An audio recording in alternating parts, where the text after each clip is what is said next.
বিসমিল্লাহির রহমানির রহিম। abnoormoms চ্যানেলে সবাইকে স্বাগত। কাছে দূরে এবং দেশের বাইরে হতে যে যেখান থেকে ভিডিও দেখছো সবাইকে জানাচ্ছি অনেক অনেক অভিনন্দন। আমি রুমা আফরিন ঢাকা থেকে এই মুহূর্তে তোমাদের মাঝে হাজির হয়ে গেলাম ছোট ছোট কিছু কাজ নিয়ে। আর আজকে আমি তেমন স্পেশাল কিছু না হলেও কিছু প্রয়োজনীয় টিপস তোমার সাথে শেয়ার করতে চলে যাচ্ছি। আর এই তো দেখতেই পাচ্ছ, হুটহাট করে এক নজর দেখিয়ে দিলাম। আর এটা হচ্ছে এক্সপার্ট ক্লিনজার, যেটা হচ্ছে ফার্নিচার। এটা হচ্ছে আমি কিন্তু বোর্ডের যেই সব জিনিসগুলি আছে সেটা দিয়ে পরিষ্কার করেছি।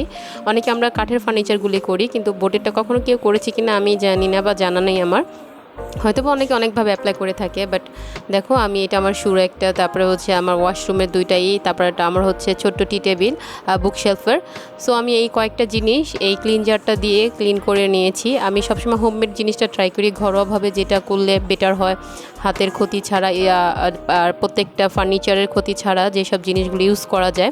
আর এটা রিজনেবল প্রাইসের মধ্যে মাত্র 100 টাকায় আমি এটা দিয়ে 3-4টা জিনিস ক্লিন করে নিয়েছি। আর এটা আমার অনেক দিন যাবে, একদিন না, বা একদিন 100 টাকা শেষ হবে সেটাও না। এটা আমার হয়তো 1 বছরও চলে যেতে পারে। আর আমরা ক্লিনটা যদি কন্টিনিউয়াসলি সবসময় তো আর ক্লিনচার দিয়ে করি না, ক্লিনচার দিয়ে আমি হয়তো মান্থলি একবার অথবা 2-1 মাস পর পর একবার করি। আর সবসময় হোমমেড প্রসেসটাই আমি ট্রাই করি।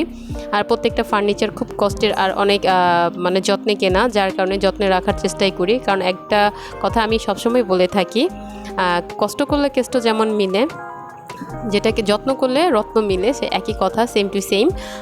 আমি তাই প্রত্যেকটা জিনিসই ভালো রাখা এবং ভালো থাকার চেষ্টা করি। ঠিক আমাদের ক্ষেত্রেও আমরা যদি নিজের পরিপাটি রাখি, যত্ন রাখি, আমরা অনেক দিন সুস্থ থাকবো। আর যদি এলোমেলো করে উল্টাপাল্টাভাবে চলাফেরা করি, খাওয়া দাওয়া করি, তাহলে কিন্তু আমরা খুব তাড়াতাড়ি অসুস্থ হয়ে পড়বো। ঠিক তেমনি প্রত্যেকটা জিনিসই আমাদের মতো করে, প্রত্যেকটা কাজও এরকম করে গুছগাছ করে দেখো। ক্লিন আউট করার পর কিন্তু আমার হাত পাগুলি বোঝা যাচ্ছে এতটাই যে ক্লিন হয়েছে। আমি আসলে ক্লিন করার পরে বিশ্বাস করতে পারছিলাম না আসলে এতটা পরিষ্কার হবে। আর এই তো দেখো, এটা হচ্ছে ওয়াশরুমের ডোর। দেখো মোছার পরপরই একটা আবছালো একটা ফেস বোঝা যাচ্ছে, আর একটা হাতের একটা বোঝা যাচ্ছে যে আমি একটা ক্যামেরায় ভিডিও করছি, প্লাস হচ্ছে এটা ক্যামেরাটা হাতে রেখেছি, সেটাও একটু দেখা যাচ্ছে। যাই হোক ভিউয়ার্স, আশা করি তোমাদের কোনো না কোনো উপকারে অবশ্যই আসবে। দেখো ক্লিনজারটা দিয়ে ওয়াশরুমের ডোর, এটা হচ্ছে তোমার উড বোর্ডের যে ডোরগুলি, প্লাস্টিকও না, এগুলি কিন্তু আমরা এই ক্লিনজারটা দিয়ে পরিষ্কার করতে পারি। আর তোমরা যদি এটা দিয়েও না করো, বা কার হাতের কাছে যদি এই জিনিসটা না থাকে, এটা দিয়ে কিন্তু তোমরা হয়তো সামান্য লেবু আর একটা হচ্ছে ডিটারজেন্ট প্লাস হচ্ছে খাবারের সোডা, এই 3টা দিয়ে যদি তুমি একটু পানি স্প্রে করে রেখে দাও 1-1.5 মিনিট বা 10 মিনিটের পর তুমি এটা যদি ওয়াশ করে বা হালকা একটা সুতি ন্যাকড়া দিয়ে মুছে নাও, দেখবে কতটা যে ক্লিন পরিষ্কার হয়েছে। আমি সবসময় ওই প্রসেসটাই অ্যাপ্লাই করি, বাট যেহেতু এটা আমি কিনেছি তাই তোমার সাথে শেয়ার করার জন্য একটু রিভিউ দিয়ে দিলাম আসলে কতটুকু বেটার সলিউশন আমি পেয়েছি। আশা করি তোমরাও পাবে। আর যারা এটা করেছো তাদের জন্য তো এটা কোনো আসলে উপকারী টিপস না, তাই বন্ধুরা যার যার যতটুকু জানা সে ততটুকু শেয়ার করে, আর কেউ না কেউ তো উপকৃত হয়। এটাই হচ্ছে আমাদের নিয়ম বা ধর্ম। প্রত্যেকটা জিনিস পরিষ্কার পরিচ্ছন্ন রাখলে দেখতেও ভালো লাগে আর পরিপাটিও লাগে। আর এটা হচ্ছে আমার মাস্টার বেডের ওয়াশরুম, যেহেতু 2টা ওয়াশরুম, 2টা কালারই দেখো একই রকম, সেম টু সেম। তো এটাতেও আমি একটু স্প্রে করে ক্লিন আউট করে নিচ্ছি, প্লাস এটাতে আমার ছোট্ট একটা আছে। যাই হোক বন্ধুরা, আমি যেহেতু বিজনেস আর হচ্ছে আমার টুকিটাকি সাংসারিক আর ছোট্ট বেবির কাজ নিয়ে আসলে অনেক ব্যস্ত থাকার কারণে সবার ভিডিওগুলি ওয়াচ করতে বা ওয়াচ টাইম দিতে পারছি না। কমেন্টস, লাইক, শেয়ার সব কিছু থেকেই হয়তো হুটহাট করে ঢুকছে, দেরি করে আসছি।